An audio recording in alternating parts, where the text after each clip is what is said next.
The foundation is being continued now under the leadership of the family via Miss Sabine Langen-Crasemann, who gave you the artistic direction. And what is the vision of Mrs. Langen-Crasemann and thereby the family for the foundation? How would they like to continue it in the sense of her mother? I think she has been very close to her mother. And I think for her it was really important to, follow and to fulfill the legacy. And she wanted to continue the tradition and show her parents' art. But then on the other hand, like her parents actually, who were very much involved with the current art, with contemporaries, and they were very open to things that were going on. I think she also is interested in the collection as something being in dialogue with contemporary art. So it's not about sort of only conserving what's been going on, but sort of bringing it in a vital combination. Right, well, that's nice. And does the foundation have an active policy for collecting? And if yes, what's the focus?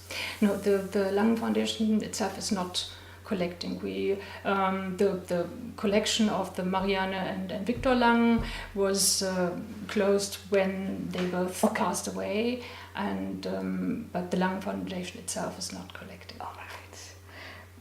But there's something that strikes us is the important and generous role of other collectors you have in your exhibition policy. So a good example is the initiative with the Boros collection, resulting in this special exhibition of their Olafur Eliasson collection, adding a new perspective as well to the Ando building here. Mm-hmm. Can you say something about how the exhibition was set up? Originally it, of course, working with another private collection who shares all these interests and passions that Victor and Marianne Langen had, makes sense and for us as a foundation, and to join forces, of course, is always good. But originally, really, it was my idea when I started the job that I thought this would be a perfect place to do Olafur Eliasson exhibition, because, of course, on one hand, because of the architecture, is dealing with very similar issues that Olafur is doing, the inside-outside relationship, and then, of course, the location with the nature, the light, all these aspects. So I think it's just the ideal place to do a show with him. And since I know him for many years, for 20 years actually, I've been following his work. So I really wanted to do something. And then it was a great opportunity that Christiane and Boros, they being in touch with Olafur Eliasson for the same time as I am, and we know each other from those early days, that they have continuously really followed his work and bought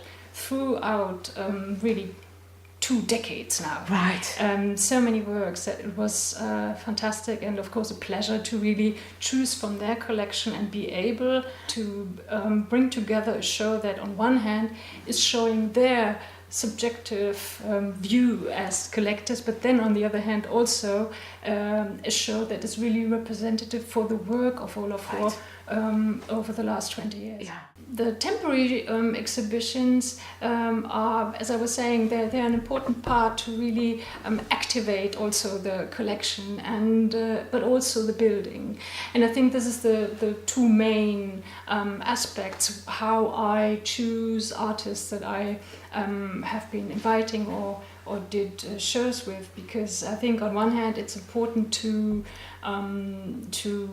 really deal with that special situation here. So like I was saying about Olafur Eliasson, but similarly the exhibition with Otto Pine, whose work perfectly makes sense in that building, being an artist who was very involved in the relationship of nature and culture, and of the sky, and we did a huge sky event with his work and all the natural elements being sort of surrounding the building.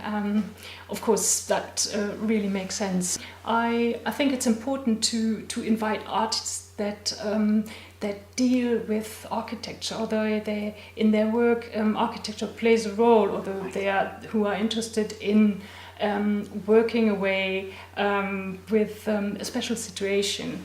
So, like for example, Pei White, an artist from California, she did a show 2 years ago where she was using Anders architecture very actively, and she had tapestries hung in the building, and so was using really the quite challenging architecture, you have to say so. On the other hand, there were shows also like visual stories, and it was a show that was taking up the Japanese collection, but then prolonging it in the contemporary art. And it was about the continuation or discontinuation about so many figures and elements or visual elements that have continued in Japanese culture over the years. Japanese culture is so much more focused actually as our culture on images. I mean, you see all these mangas and it plays a much bigger role.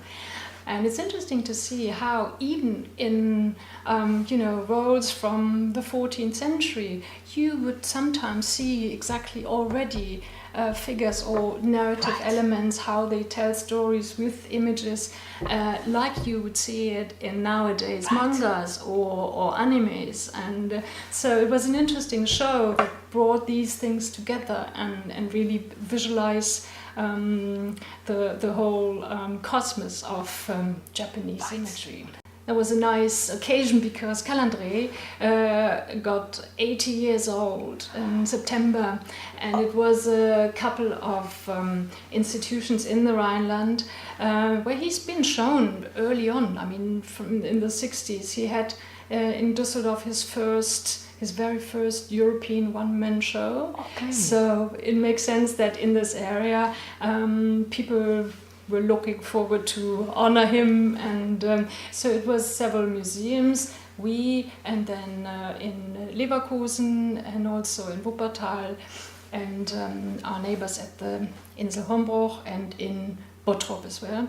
So all of us would select one of the huge floor pieces for the outside of Calandre, and we choose the 47 Roaring 40s, and I think it's just perfect in our area. The next show I'm really looking forward to is a show in next summer by Richard Deacon, the English sculptor. Right. And I think this is going to be really fantastic because he will bring in sculptures from ceramics, from metal, from wood, large sizes, and you can imagine those in our exhibition spaces, and I think this is going to be a really great experience. Thank you very much.